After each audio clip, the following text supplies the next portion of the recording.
আমরা দিবস উদযাপন করে ঘরে ফিরে যাব, যথারীতি আগের মতো প্লাস্টিক ব্যবহার করব। সামান্য একটা জিনিস, এমন কি ক্ষতি করতে পারে আমাদেরকে? আমরা করতেই থাকবো। মন্ত্রণালয় বলছে প্লাস্টিক বোতল রাখা যাবে না, আমরা হাসাহাসি করব। কাজ নেই তো, একটা প্লাস্টিক বোতলের পেছনে লাগছিল নাকি? এভাবে প্লাস্টিক অগ্রসর হবে। আমরা যদি আমাদের লাইফস্টাইল পরিবর্তন না করি, এই যুদ্ধে সামগ্রিকভাবে মানুষের পরাজয় অবধারিত, এর থেকে মুক্তি নাই। কিভাবে আমরা জীবন যাপন করব তার মধ্যে এটা লিখিত হয়ে গেছে ফলাফল। প্লাস্টিকও আমরা ছাড়বো না,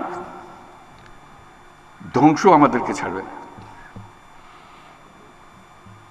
এই পথ থেকে আমরা কিভাবে বের হব, সেটাই হলো এখন আজকের দিনের বিবেচ্য আলোচ্য বিষয়।